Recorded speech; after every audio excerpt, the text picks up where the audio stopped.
Welcome to Stories from the NNI. I'm Lisa Friedersdorf, Director of the National Nanotechnology Coordination Office. Today it's my pleasure to welcome Beth Stadler, Professor and Associate Head of Electrical and Computer Engineering at the University of Minnesota. Beth, thank you so much for taking the time to talk with us today. To get us started, can you tell us a little bit about yourself and how you got involved in nanotechnology? So I'm actually from rural Ohio. My mom taught math at a branch of Kent State University, and my dad's a mechanical engineer that worked for a defense contractor. My favorite hobby growing up was obedience training with my dog, which will come in play maybe later, so I thought I would mention that now. I went to Case Western Reserve University, in Cleveland, Ohio as an undergrad and MIT for a PhD, and then I was an NRC postdoc at the Air Force Lab. And how did you get involved in nanotechnology? When I came to Minnesota, I was looking for something new to do, and I was interested in magnetism. I worked on magneto-optic materials for my PhD, and also in my postdoc with the Air Force, they were interested in optical isolators, which are kind of like optical diodes where light can go one way but not the other way. And there's such a great magnetics community here in Minnesota that I was looking for some other opportunities. And nanowires came up when I was at an NSF panel. And I thought, that sounds like a lot of fun. Maybe I'll see what's left open in that area. And there was quite a bit. So I started working on nanowires. So what type of research do you do on nanowires? Are you fabricating them or using them for different applications? Yeah, by now we do a lot with nanowires because that was in 2001 when I got started on those. We started out with things like magnetic random access memory, the fact that you could grow segmented nanowires and they would have a magnetoresistance similar to what's used now in magnetic random access memory. But then the more I looked into those nanoelectronic applications and all of the different things you could design into these little nanowires that were all in these arrays, it just seemed like there was a lot more that could be done. And I started hearing a need for labeling cells and other biospecies with good magnetic materials. And I thought, well, these nanowires have so many properties that are just beyond what the round nanoparticles can do. And so I just started contacting people in the medical school, the veterinary school, and somebody in the vet school was interested in osteosarcoma, which is a bone cancer that dogs get. And of course, I mentioned my favorite hobby was training my dog. I just love dogs. But what he said is whatever we learn to help man's best friend would also help man, because similar type of cancer labels exist in human cancer. So we could help the dog cancers. He had a lot of cells isolated, label them, identify them, maybe learn how to treat them. And then we could apply those same things to human cancer. So that was really my first step into bioapplications of nanowires, which I'm still working on a lot. So what is the role of the nanowire in labeling the cells, and then how does that help one treat the cancer? The main thing with labeling a cell is you would like to have something that's almost like a nano barcode. Right now, they label cells using fluorescence most commonly, even in like cell sorters that'll be fluorescently activated cell sorting. So you try to give each cell you're interested in a different color, and then you can see it in a microscope or try to have your cell sorter sort different colors in different directions, but the cells themselves look the same. So our goal was to have a label that's almost like a barcode that you don't have to see or make electrical contact with, but you could detect its magnetic signature. So it could be inside an assay or even inside a body, but you would know what wire was there. And what do you use to look at this magnetic signature? You can measure magnetic moments in an assay using something like a vibrating sample magnetometer. So the funniest thing is the first time I bought a vibrating sample magnetometer, it came in these big wooden crates. It's like a front end loader that fits down the hallways of our building. They were able to put that into my lab. You can put an assay in there and it vibrates the sample at 13 megahertz, and then you can detect the moment that's picked up from some coils. You see a voltage in the coils. But recently, we have been putting the cells and nanowires separately onto coplanar waveguides with my collaborator, Rhonda Franklin. And we're calling this technique fMRID. So it's kind of like radio frequency ID or RFID, which you have in every library book and on a lot of clothing, so you can identify products that leave a store on purpose or not. And so we have ferromagnetic ID, is similar, but will detect a resonant signature of the nanowires that is similar to what they detect for water in an MRI. But with the magnetic signatures, you have a lot of different signatures you can get. Water just has its own signature. We can design in different signatures by how we make the nanowires. So, can you talk a little bit about your research group? You mentioned that you came to this research from what I would consider kind of the materials, electrical engineering side, the magnetic properties, and now you're using them in cells. So, do you have collaborators that are in medicine and biology? And what is the makeup of your lab? Right. I do have collaborators. I actually mentioned to one of my collaborators' groups when I presented at their research meeting, just because of our collaboration. Well, I'm always grateful to have bio collaborators because I don't have a sterile hood in my lab. So I can't keep cells alive. And my collaborator said, yeah, we'd like to have some sterile hoods too. I guess they had just gotten a fungus, which can happen in biolabs. And of course, he knew how to deal with it. He was back up and running quickly. But it's very nice to have what I think NSF is calling these days convergent research. So not just collaborative, but really converging. Something that I would never think to do without knowing someone in bio, and they wouldn't think to do without knowing someone in materials and electrical engineering. And one great example of that are these dog bone cancer cells. They exude something that's like a calling card called exosomes.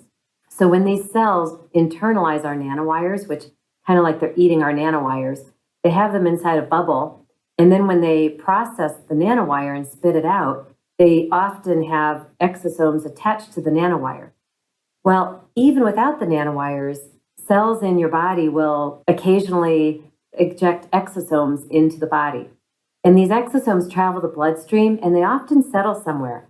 So in the case of cancer, the idea right now is if you could see where exosomes settle from a tumor cell, you would maybe know the next metastasis site of the tumor. I didn't even know what exosomes were before I met this veterinary collaborator at just one of these bioengineering workshops that we have here at Minnesota or at conferences. Actually, in the case of Jaime Modiano, I was hosting the open house for my department. And one of our alumni in electrical engineering had a canine club for breeding and training dogs. And he funded this veterinary doctor at the university and said, you two should meet up. And so because of that, I just talked with him like, hey, do you ever want to label cells? And he said, yeah, I have a whole collection of cells. We'd like to know where they go inside the body. But even more importantly, could we find exosomes inside the body? And that began a really interesting study for all of us where we put nanowires with the cells. We collect exosomes that are ejected from these cells over a couple weeks. And then, we're able to study the exosomes. The other beautiful thing about magnetic labeling is you can enrich the sample in the thing you want to study. You literally put a magnet next to your assay, and anything magnetic comes over to the side of your assay. You rinse out all the stuff you don't want to study, and you have this purified sample. We right now are a little more interested in the idea that you could put nanowires in the cells you want to study. So take a tumor from a dog, which probably you already want to remove the tumor. You don't want to leave it in the dog. It's nice because you don't need to worry about some of the FDA requirements and labeling that needs to go along with human samples. If the owner says, yeah, please use those cells to study how to stop this breed from having cancer, then we can use those cells. And we would like to then collect the exosomes, and we'd like to see if we can alter them, inject them back into the same patient, and then their own exosomes are inside their body with a little secret inside. So when they settle in where the next metastasis site is, there's actually a toxin or something in there that would protect the site from getting the next tumor. So that's the idea right now. We're not really proposing to inject the nanowires into a body, but there are ways to do that. But I think it's a really interesting idea. I actually brought a group of 20 freshmen to Berlin, and they met up with the DAAD, which is like the German NSF. I forgot to bring my host a gift. So the next day I went back and I tried to tell the guard, oh, I'm here to give this program manager a gift. And just trying to think, well, it sounds German to say das Gift. Well, anyone who knows German knows that means poison in German. And my daughter, who's fluent in German, was next to me and said, nein, not das Gift, but a gift, an actual present. She said it in German. But that's actually what we're going to do for the tumors. We're delivering like a Trojan horse. we're delivering these exosomes, and inside is Das Gift, and we hope to control the site by what we deliver there. Well, that's fantastic. And it sounds like you've been working in this collaboration on canine cancers for some time. What has been most exciting to you with respect to the progress that you've made? I think it is that we can isolate these exosomes very well, and we have identified how. At first, we didn't really know how could you put a wire that is kind of the size of a virus or even longer into a cell and then collect these packages that are the tenth of the size of a virus, really small. Exosomes are very small. And we wondered if the nanowires were somehow broken up inside the cells and ended up inside the exosomes. And after studying it for a while, we realized the exosomes actually collect on the outside of the wires. And so we can't necessarily use them to label the exosomes and find them in the body, but we can use them over and over to collect exosomes. I feel like I've actually learned quite a bit about how cells process nanoparticles that I would never have known without this collaboration. And recently, an assistant professor from dentistry has asked to do some anodization in my lab because we do electrochemistry. And she asked someone in our National Nanotechnology Infrastructure Network. It's a really great network. And they said, oh, Beth Stadler does this electrochemistry. You should ask her about power supplies. And as we got talking, now we're actually going to study exosomes on tissues that she's interested in. So it seems like every project leads to another convergent project that we wouldn't have thought to even study before, you publish one thing, you meet people. So, can you talk about your engagement with students? Do you have undergraduates in your lab? And what is some of the advice you share with them? I do have a fair number of undergrads. I actually just tallied it because we were submitting for an outreach proposal. And I think I've had 50 undergrads working in my lab, and half of them have been underrepresented students. I have to go back to what Julie Phillips from Northwestern said when she visited MIT. Her top two pieces of advice that I still pass on is avoid negative people. You can ride a roller coaster down if you start to find everything to complain about, and it can be hard to pull out of that downward spiral. And you can't pull them around sometimes. So just avoid them in your research until maybe they're ready to talk and be optimized, but don't ride down the curve with them. And the other was to take advantage of the opportunities that come your way. There are so many things you wouldn't even think to go after in life. And then if you start thinking, well, why did I get this opportunity? What am I going to do with it? Instead just think, well, do I want to do that? Can I prioritize it over other things? And then just go for it. And along with that is kind of the idea of fake it till you make it. If you want to be a cool professor, just think of the cool professors you've had and act like them until you are one. I don't know that I'm a cool professor yet, but I'm still acting. That's great advice. So let me maybe get your perspective. You mentioned that you started looking at these nanowires 20 years ago, really at the early days of the NNI. Can you, share your thoughts on how nanotechnology has progressed, some of the accomplishments that you're excited about, and then where do you see significant opportunities for nanotechnology into the future? That's a great question. I do remember the early days of the NNI, and I remember the calling label of the NNI was that the properties change with the scale.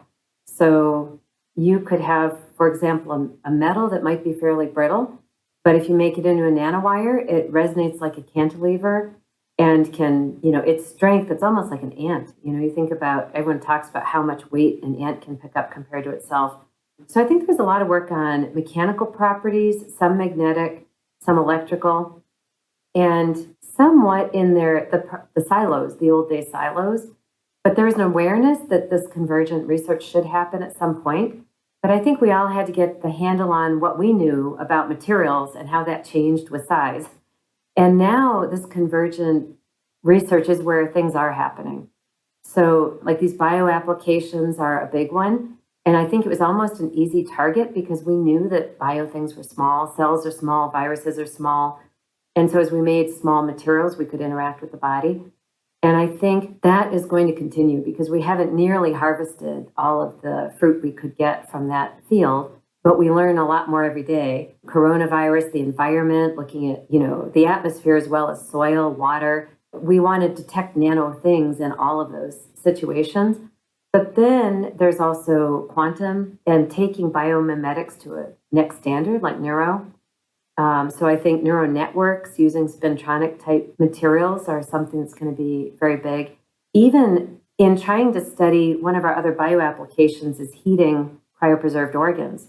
In trying to study what makes the best nano heater, we realized we have a new, basically like a skirmion line and a hedgehog inside our nanowires. And we thought, well, it's just interesting. We hadn't really detected that before. So how could we use that in quantum computing as the next step? Because we have these beautiful 3D arrays. In a 1 centimeter squared area, we have like billions of these particles. So that could really take computing to the next level. I've enjoyed our conversation so much this afternoon. Do you have any closing thoughts that you'd like to share with our listeners? I guess I would just say, get out of your office. When COVID is over, get out of your house. We all want to see this wrap up soon, and I think it is. Thanks a lot to the engineering and nanotechnology, really, that's happening in medicine right now. But when you have the chance, just get out and meet people and ask them what they're doing, and then tell them what you're doing. It's best to go in that order, because you might have some ideas that you just can't think about on your own, sitting in your own office.